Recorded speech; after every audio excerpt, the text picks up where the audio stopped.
Can I say thank you for coming, welcome so much for joining us here at the first in-person public meeting of Community Solidarity Stroud District. My name is Denise. You will see at the back of the room we've got some leaflets, we've got some books, and we've got a bucket for donations, so if anyone would like to make a donation, please do. I'm just going to say very quickly as a word of introduction who Community Solidarity Stroud District are. We're a group of people seeking to build community solidarity in the Stroud District to oppose the hatred of minorities and oppressed people arising from false and harmful information. We've focused our efforts to date on the distribution of the Light newspaper in Stroud and some of the meetings organised by groups connected to those handing out or supporting the paper. When we talk about the hatred of minorities and oppressed people, we mean things like the Light support for anti-Semitism and Holocaust denial, its promotion of homophobia and transphobia and patriarchal values, its racist articles about refugees and asylum seekers. When we talk about false and harmful information, we mean conspiracy theories and paranoid fantasies about the power of people in these groups, as well as climate change denial. When we talk about community, we mean people who have relationships with each other, either through living in the same area or place, or through characteristics that we share, for example, LGBTQ community or Jewish people. When we use the word solidarity, we mean people taking action together to build collective power in a spirit of mutual support. We mean an injury to one is an injury to all, and we mean that we have each other's backs. I'd like to introduce the chair for this evening's meeting, who is Pat Stack. Pat is a lifelong activist in anti-racist activity and disability rights activist, who actually drafted our first leaflet on the Light about its Holocaust denial. You'll find a copy at the back of the room. So I'd like to say thank you very much for joining us, Pat, and I'm handing over to you.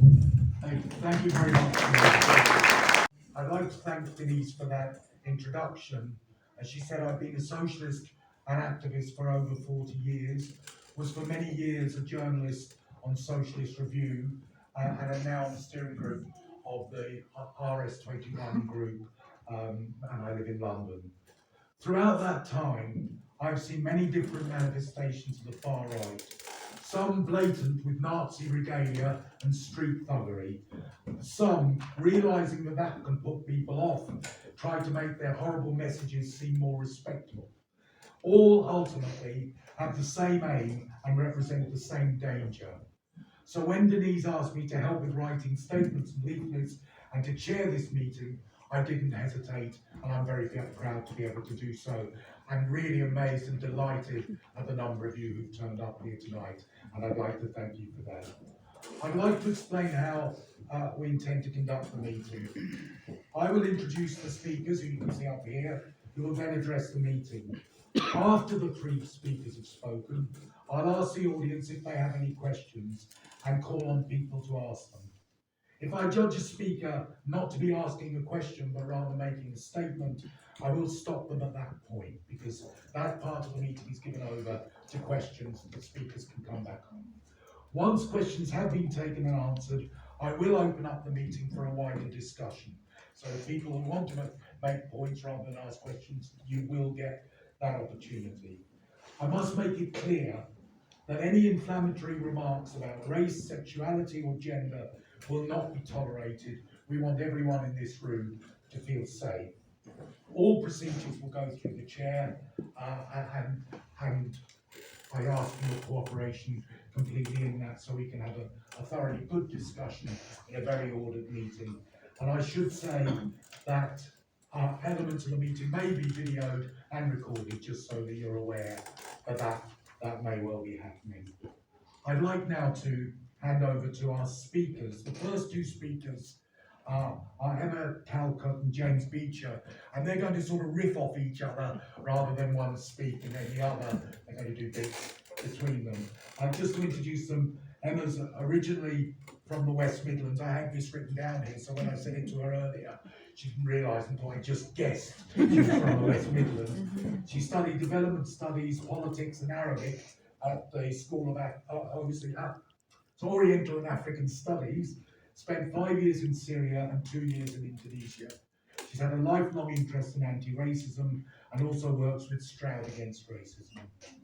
James Beecher has lived in Stroud for almost his entire life. In 2011-12, he was chair of the Stroud Against the Cuts, which when it ran a successful campaign to keep health clinics and district hospitals like Stroud's across Gloucestershire from being moved out of the NHS. He works as a local community bike workshop, has been involved in a variety of direct action, anti-war, environmental and social justice movements. He is a founder member of Community Solidarity Stroud District. I'm delighted to welcome both these speakers. I think Emma's starting, but I'm not sure. But off you go. Thank you. So James and I are going to talk briefly about three things. What we mean by conspiracy theories and the far right, what the light paper is and its promotion of these things, why we think these issues cannot be ignored, and some ideas we have about how to tackle them. We don't think we have all the answers, and we'd like to hear your ideas too. But before we get started, a warning.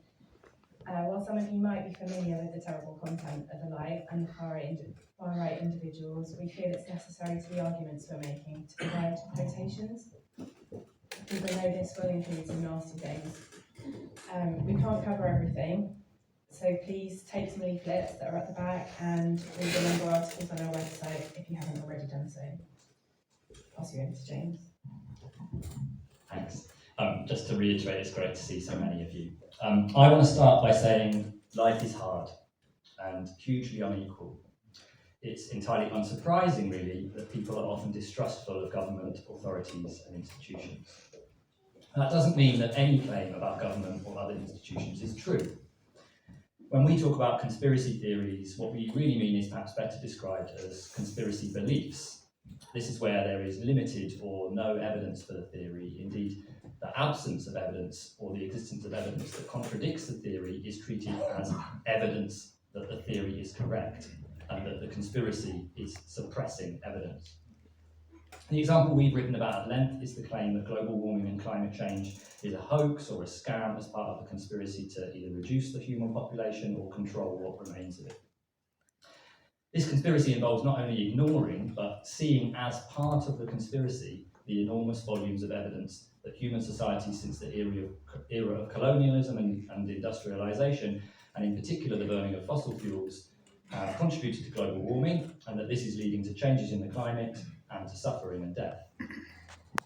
On a recent front page accompanied by two charts easily shown to be grossly misleading, no climate crisis. We need to take this seriously. When publications like The Light attempt to sow doubt about climate change, they undermine the social movements that are protesting, demanding action and making change. They divide our communities as we try to reduce our environmental impact and build our capacity to respond to these crises to come as the climate breaks down. One of the risks of those crises is that the far right will seek to build from them. Long before our group existed, the British National Party sought to site its communications office at Salmon Springs in Stroud. This was around the peak of the BNP's popularity, when it received nearly 1 million votes in the 2009 elections for members of the European Parliament. Then BNP leader Nick Griffin visited a pub in Painswick that year. An 18-year-old threw a pint of Guinness over him, and the BNP had a bunch of goons who beat him up in response. The following year, in 2010, the BNP dropped their plans for a media office here after community opposition, including a public meeting a bit like this one with 120 people there. There's a popular idea that posting Griffin as a panellist on BBC Question Time exposed his views on the Holocaust to public scrutiny and undermined the far right. But in my opinion, it helped and was an example of a drift towards far right ideas and policies in English politics, even if the BNP didn't benefit electorally as a party.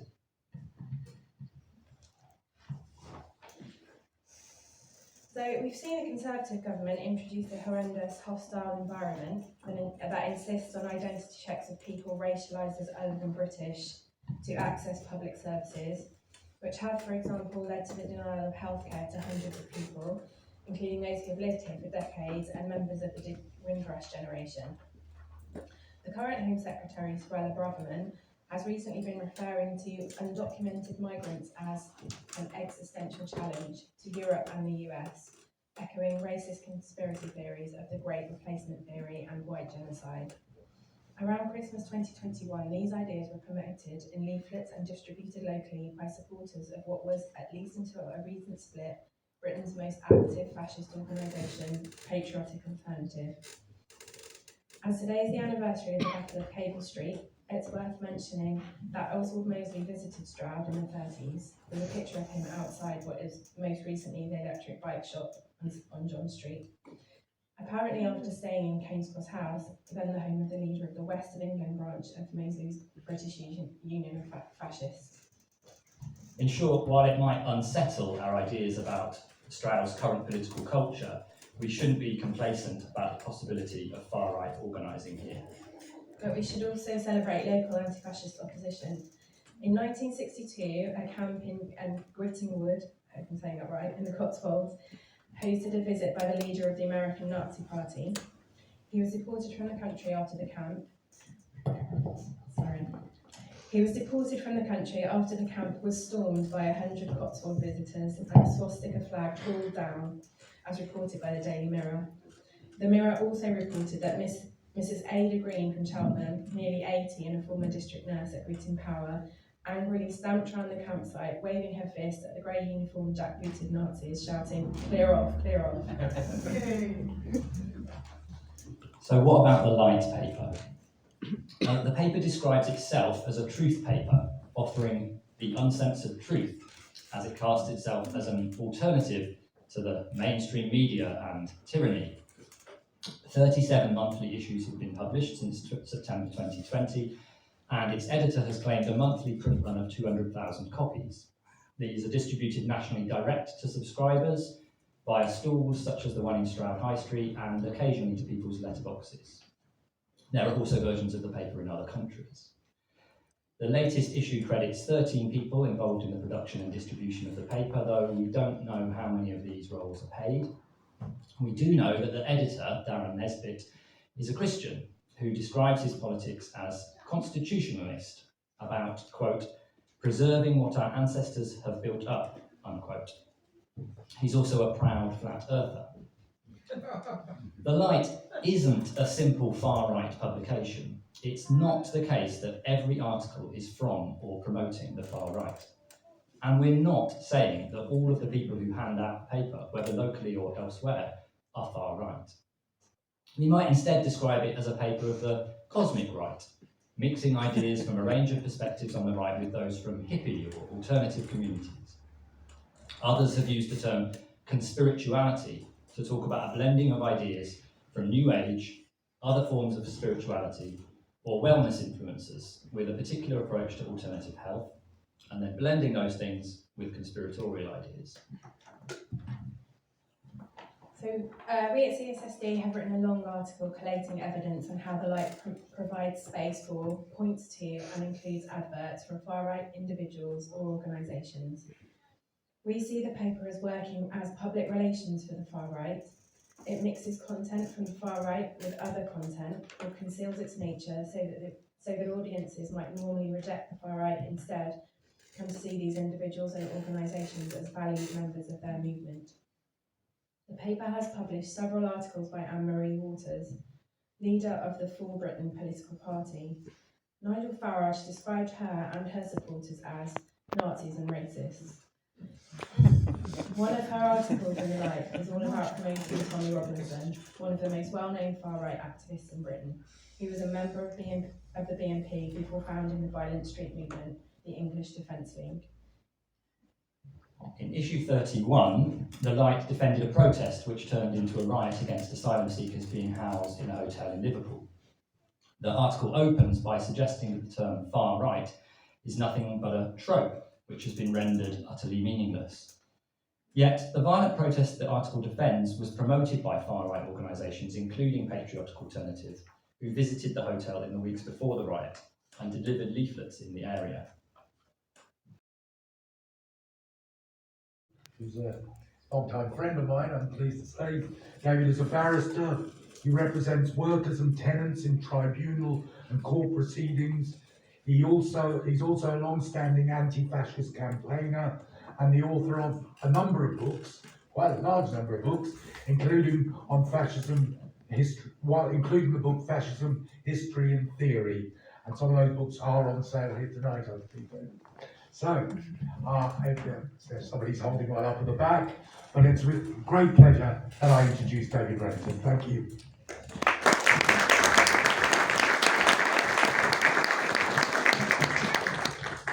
Thanks so much, Pat. Before I came here, I was trying to. Before I came here tonight, I was trying to work out how long it is I've been speaking at events like this, and the shocking thought realised it's actually been over 30 years that I've been touring around, speaking to people in Britain, outside Britain, just about in general about this issue of the far right and fascism. And the thing that struck me when I was thinking about all that time is, of course, when I started, we never used the term far right. Activists 30 years ago didn't like the term far right. We thought it was inexact and wrong. We thought it was even a weasel word. The reason why we thought like that is because what we were worried about wasn't so much the far right as totality, but very specifically fascism.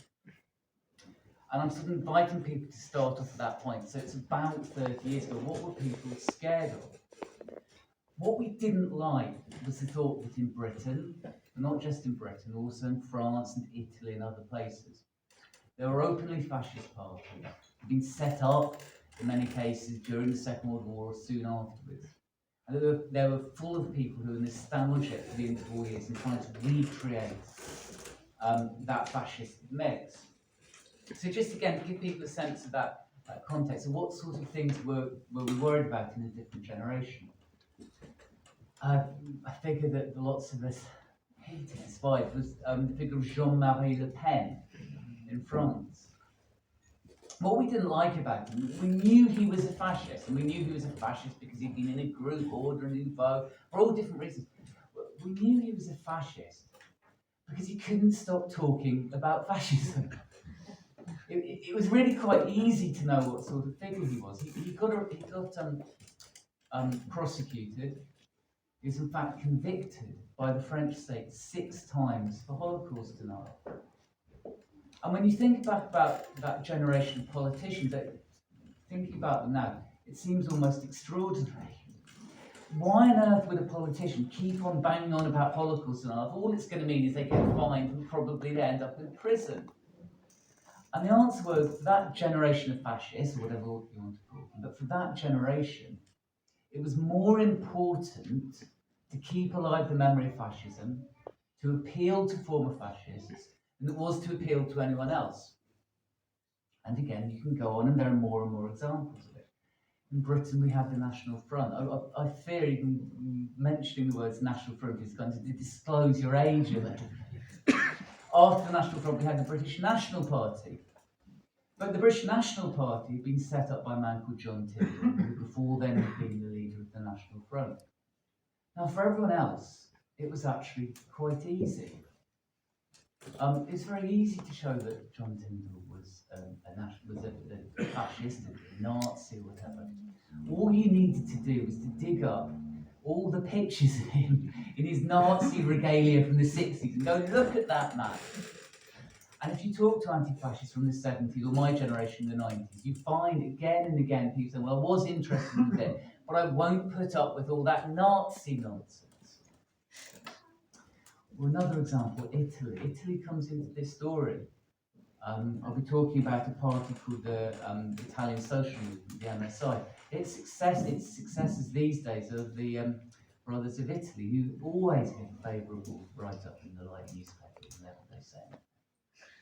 But in Italy 30 years ago, we were worried about a party called the MSI, and we all thought that MSI really, how you're supposed to pronounce it in Italian, something like that, MC, yes, Mussolini, yes.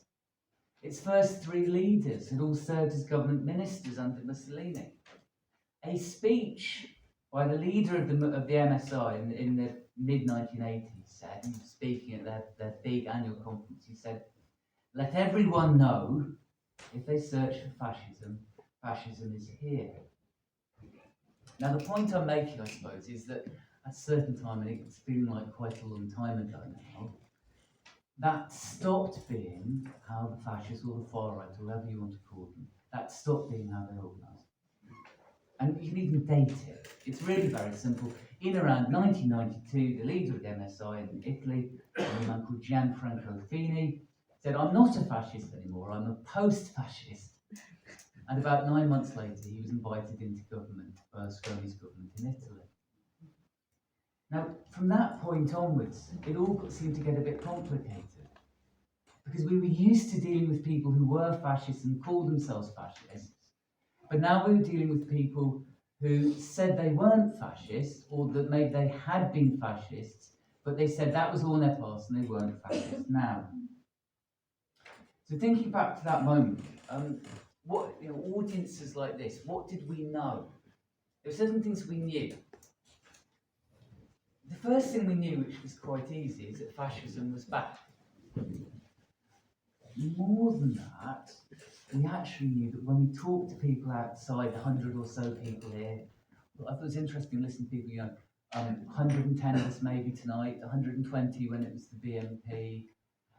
When we tried to go beyond that number of people, we found that actually the situation in a sense wasn't maybe as bad as we feared. For this reason, people don't like fascists.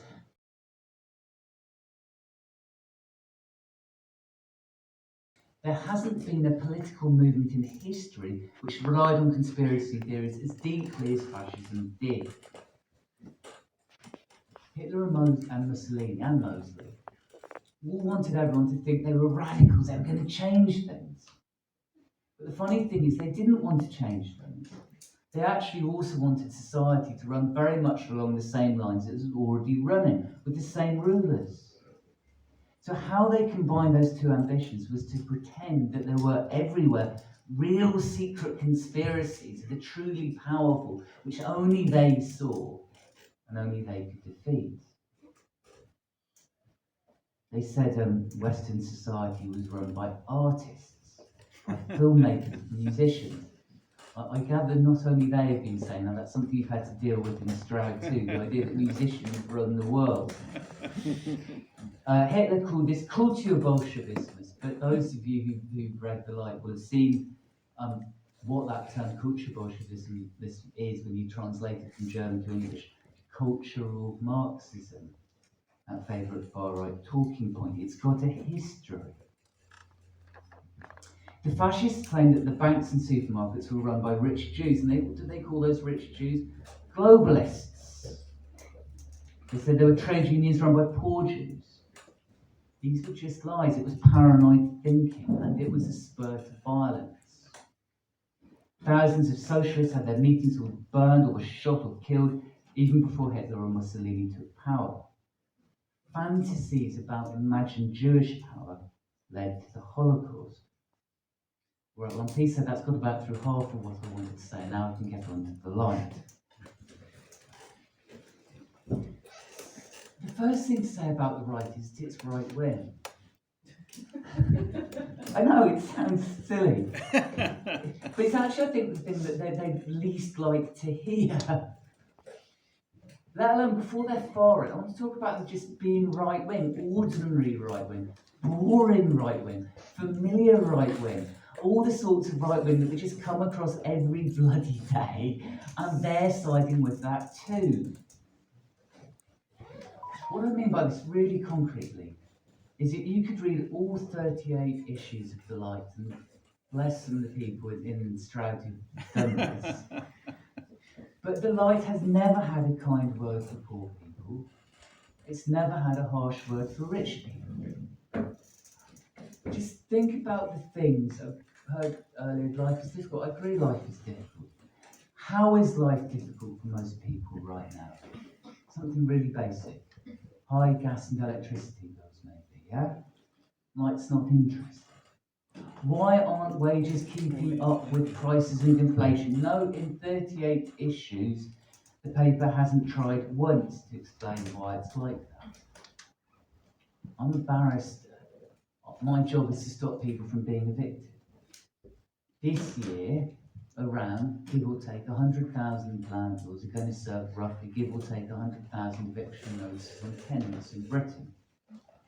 Read the Light and you'd never know it. The paper just isn't interested in workers or the poor. Much of what the paper does say is the same as any writing paper. The poor are a cost on society. The poor want houses, they want jobs, and the rich mustn't do anything to help them. The Light, bless them, are against taxes on the rich. They think, according to one article in the last year, that making the rich pay their fair share is 100% immoral and 100% corrupt. Like every other right-wing paper, the Light hates refugees. They say, let people in, and it will be taxpayers. It's always taxpayers, never workers or poor, it's always taxpayers. Taxpayers putting the bill. You might remember a year ago, I think quite a lot of us have been trying to pretend we don't remember this. But a year ago, we had the most useless government in British history. Headed by Liz Truss, it announced more tax cuts for the rich in a shorter period of time than any government we've ever had. She cut so much, there wasn't any money left.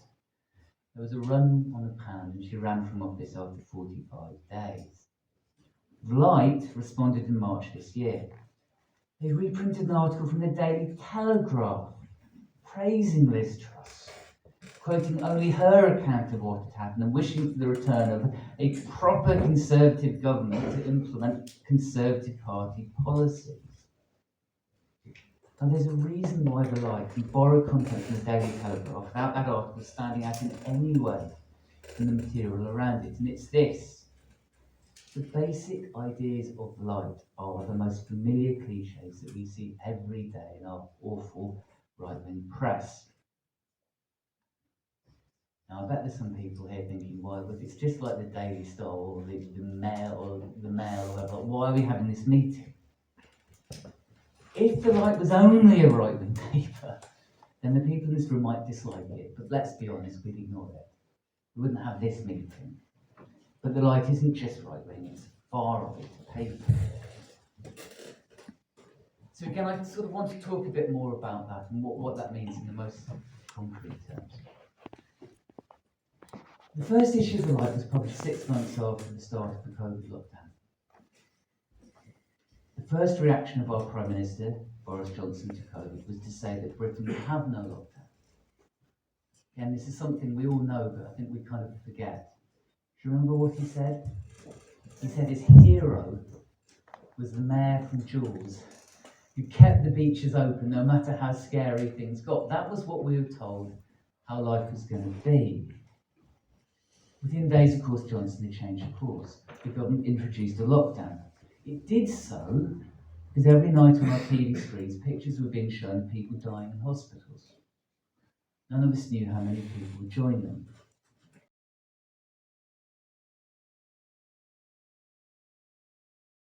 Over here. Sorry, over there. Here. It's actually really related to Holly's question, very similar. I was really interested in what you were saying, David, about the bit that you mentioned about Claire Fox being a kind of cover, and it really reminded me, I'm reading a book at the moment called Doppelganger by Mary Klein, I'm sure lots of people are reading, and I've just finished the bit about Steve Bannon, Trump's former strategist, sort of recruiting people who would have previously been his, would previously strongly disagreed with him. And then that put me in mind of it made me think about myself, it made me think about, I feel like it could so easily have been me. And in Stroud, we've got friends and comrades who are, have so much in common, yet it felt like over COVID, something fractured for me, loved ones, through COVID, they were drawn to more and more sinister things, and it's a bit of a broad question, but I don't know what to say to them, similarly to Polly.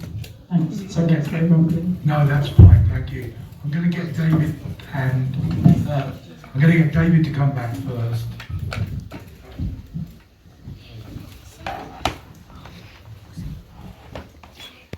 I think it may be the most important question. I think it's literally one: how can people make that journey? I'll take 3 or 4 minutes of that, and I think that's behind both of the questions each of you. I don't think it really addresses the question of that, but maybe others could pick up that one. Look, in another life, I'm a historian. Whenever social movements go through defeat, it's extraordinary what happens. And let's be honest, in Britain in 2017, it felt like for loads and loads and loads of people, it felt like actually we could change everything. It felt like we could actually have someone from the Labour Party who wouldn't be a neoliberal, who'd be against the war, who'd be a really tough anti-racist. And it just seemed for loads and loads of people that was going to be a real breakthrough, maybe the last breakthrough that some of us would get on that scale in our lifetimes.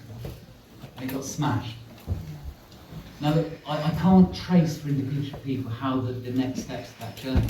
But what I can say is that process in history of people doing really strange things after defeat is really common. You know, the moment when Britain looked like we were going to show the future to the world was Chartism. In 1848, we had a working class movement, a political working class movement in this country, which could get 3 million people to sign signatures, which had strikes in which hundreds of thousands of people took part.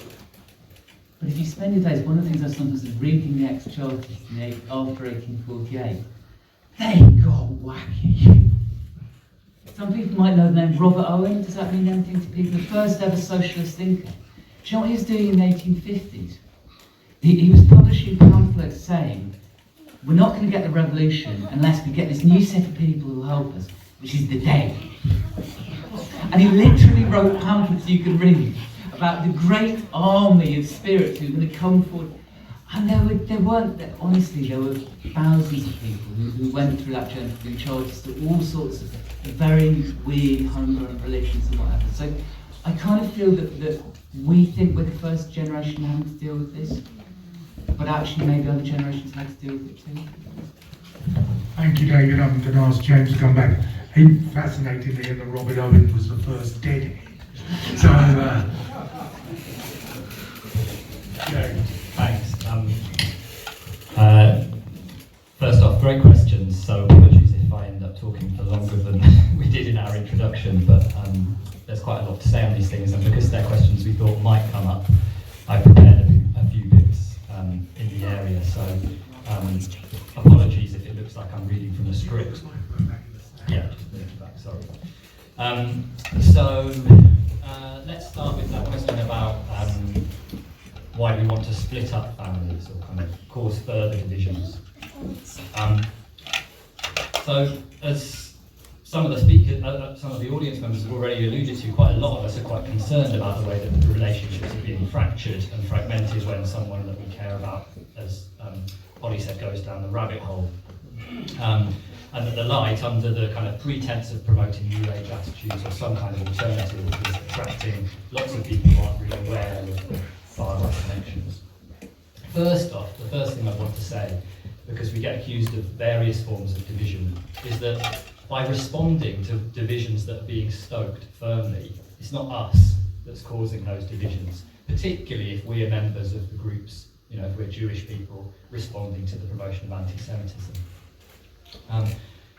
In this context, it's worth saying that while some of the local distributors of the light love to present themselves as very civil participants and that they're conducting legitimate debates or are primarily interested in peace, the rhetoric in the paper is regularly quite aggressive.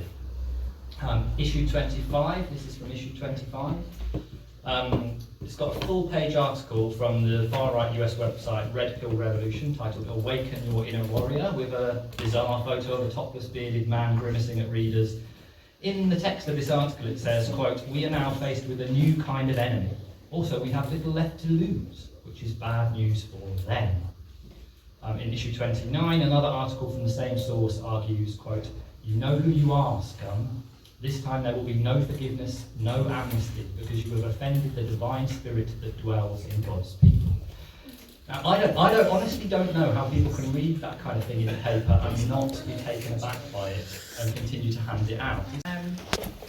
People like David Renton, selling coal, etc. They're not anywhere near cancelled. They have YouTube channels, so they're probably pretty loud and they are prolific in their output. So it's a little bit of a joke to say that they are cancelled or that we're trying to cancel them. I don't think we've got the power to shut YouTube down. No, and also again, just to illustrate something, we've contacted venues, and then this group is trying to make out that doing so is cancel culture, but they contacted tonight's venue and the police about tonight's meeting. So, aren't they guilty of cancel culture? I mean, their paper is full of attacking all sorts of individuals and trying to imply they shouldn't say what they think about COVID or whatever else it is. Why? It's such a weird thing that they just love this piece of political rhetoric and think it's useful to recruit people, but don't seem to think through what it would actually mean.